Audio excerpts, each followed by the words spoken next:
A fé cristã na Renascença e na modernidade. Aula 5. Renascença e Reforma Protestante. Entre as mudanças mais dramáticas, podemos destacar a decadência do poder feudal e o fortalecimento do poder nacional representado pelo rei, florescimento urbano ocorrido na transição do feudalismo para o capitalismo. Nesse novo sistema econômico, os meios de produção e distribuição pertencem à propriedade privada e têm fins lucrativos. E as decisões sobre oferta, preço, distribuição e investimentos não são feitas pelo governo. Essa era, que começou em meados do século XV, ficou conhecido como Renascença, em virtude da redescoberta dos valores culturais da antiguidade clássica. A gente pode perceber aí que a sociedade medieval, essa sociedade feudal, era uma sociedade teocrática. Teocrática porque as decisões, fossem elas quais fossem, se fosse sobre a vida particular de alguém, se fosse sobre questões políticas, se fosse sobre questões de distribuição de terra, se fosse discussões sobre a devoção, isso passava pelo crivo da Igreja Católica, na sua percepção e interpretação da Bíblia, e que depois acabou indo mais para uma tradição onde o que valia era a autoridade do Papa. Mas com esse processo social e político que tenta resgatar a cultura greco-romana e tira essa ideia teocrática e traz uma percepção mais antropocêntrica, é só pensar, por exemplo, na mudança nas relações de trabalho. No feudalismo estava mais voltado para a ideia de um Estado. Então, a colheita, o trabalho, ele era realizado para um senhor feudal que devia obediência a um rei. Então, se havia lucro, como que se daria aquela prática, ela tinha que atender aos interesses do Estado, aos interesses do rei.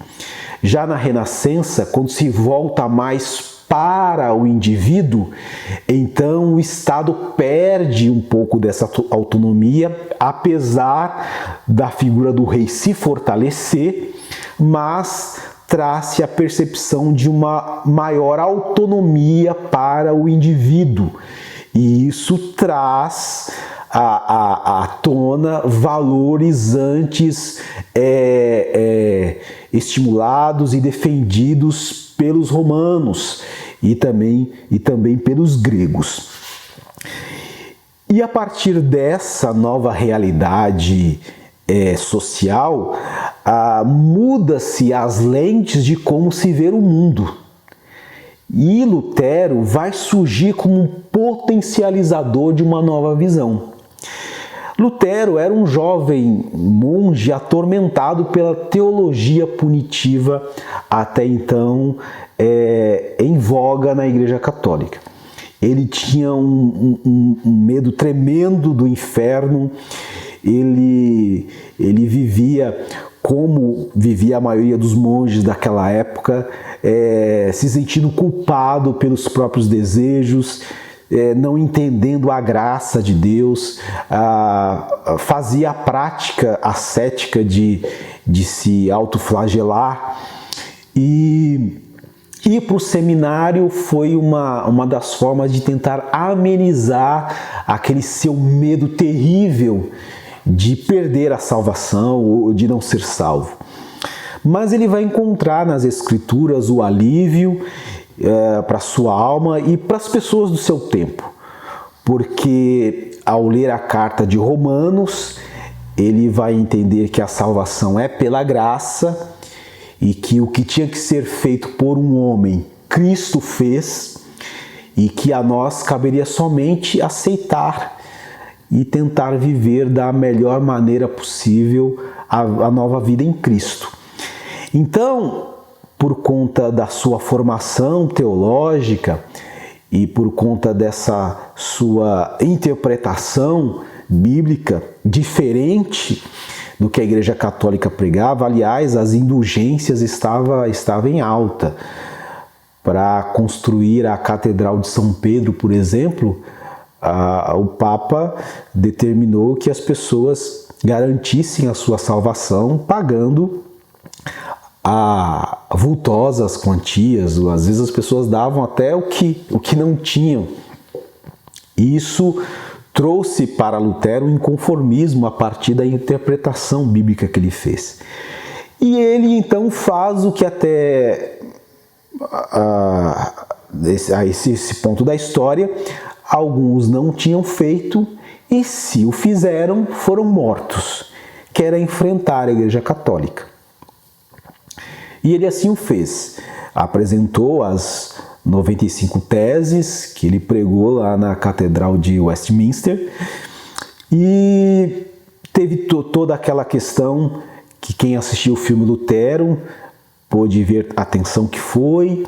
Ele não voltou atrás, ele acabou sendo excomungado pela igreja e até tentaram matá-lo, mas como haviam lideranças políticas que já não concordavam, já estavam descontentes. Aliás, alguns anos antes, podemos voltar aí uns 150 anos antes, os valdenses já tinham se destacado como uma comunidade ali que já tinha declarado, já tinha rompido com a Igreja Católica. Acontece que Martinho Lutero, por estar dentro daquele domínio católico, quando ele faz essa crítica e a apresenta e recebe apoio político, então o estrago foi muito maior para a Igreja Católica. O estrago foi muito maior. E ele vai se tornar aí como uma das maiores personalidades da história da humanidade, porque a história da Igreja ela passa por Martinho Lutero como um divisor na história da Igreja. Tanto é que nós aqui trabalhamos num primeiro momento com a Igreja primitiva, e aí a Igreja na Idade Média, e o ponto de encerramento do estudo da Igreja na Idade Média se encerra exatamente com a Reforma Protestante, porque a partir da Reforma irá acontecer muitos outros eventos que vão consolidar esse cisma, que vão consolidar essa separação, que vão consolidar o fato de que a Igreja Católica não tem mais a mesma hegemonia de tempos passados. João Calvino. Nós falamos do Martinho Lutero e João Calvino, que pertenceu à segunda geração da Reforma. Ele aparece no momento em que aquela reforma promovida por Martinho Lutero já estava fragmentada e debaixo da intensa pressão do catolicismo.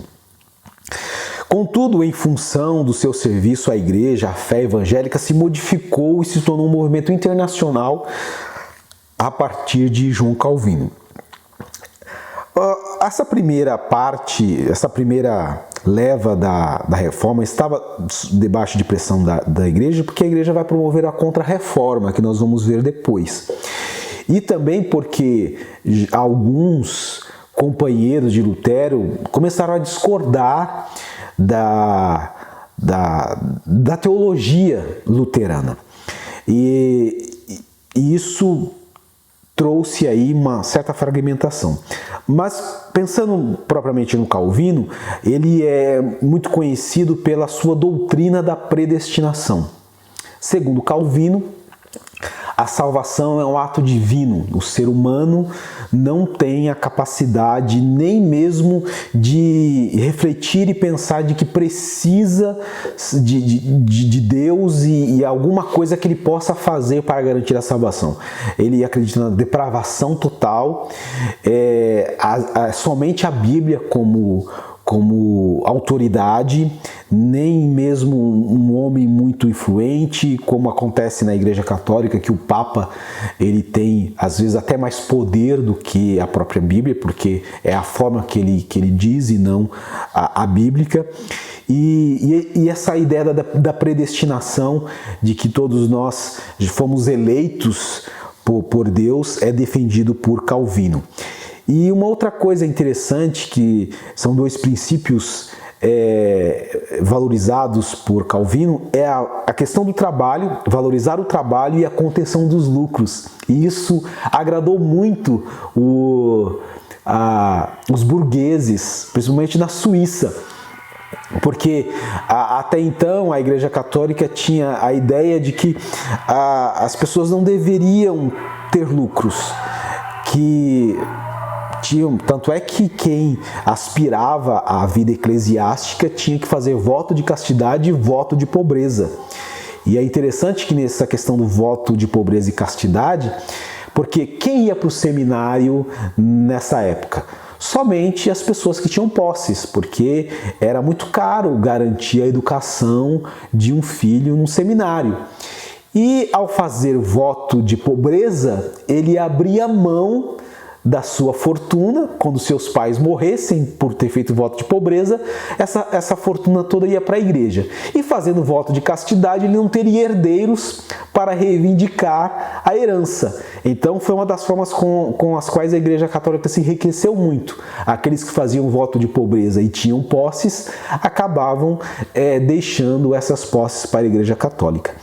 E Calvino faz diferente. Calvino vai exaltar a ideia, o pressuposto defendido por Salomão, que digno é o homem de usufruir, de desfrutar do suor do seu trabalho. Então ele vai trazer essa concepção de que você deve sim trabalhar e trabalhar bastante, e que você deve sim guardar, que você deve poupar. Alguns historiadores vão até dizer que Calvino foi o pai, ou um dos pais do capitalismo, né? Porque era uma visão contrária ao que a Igreja Católica defendia, mas que Calvino começou a defender, e isso, sua influência foi muito grande, principalmente ali na Suíça. Uma outra coisa que Calvino vai discordar, porque a Igreja Católica acreditava no que diz respeito à ceia, na transubstanciação.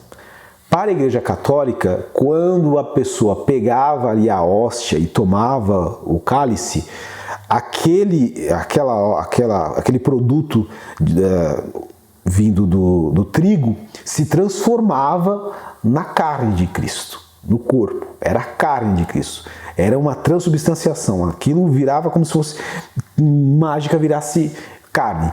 E o cálice era o sangue, se transformava no sangue de Cristo. Quando Lutero, defendendo as suas teses, uma das coisas que ele fez foi discordar disso. Então, Lutero adotou a ideia de consubstanciação. Então, para Lutero, Cristo estava presente. Cristo estava presente no ato da ceia. A Zwinglio vai trazer uma outra percepção, que a ceia é nada mais do que algo simbólico, é mero simbolismo. Todas as vezes que fazes isso em memória de mim. Então, Zwinglio defendia a ideia de apenas uma celebração. O pão continua sendo pão, o vinho continua sendo vinho, o que tem ali é um simbolismo.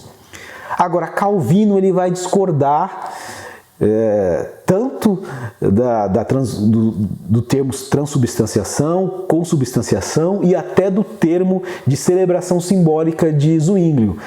Para Calvino, na ceia você se alimenta espiritualmente de Cristo. Tem esse aspecto, não tem esse aspecto de consubstanciação nem de transubstanciação, mas Cristo está presente espiritualmente. Espiritualmente você se alimenta de Cristo. Essa é a percepção de Calvino. E o que é visto hoje, algumas igrejas têm essa percepção de Calvino, que na ceia você se alimenta espiritualmente de Cristo, e outras trazem a percepção de Zwinglio, de que ali é apenas uma celebração simbólica. O que dizer então de um evento, de um momento da história, e aí já estamos falando aí pós-reforma, do que se chamou a Reforma Radical?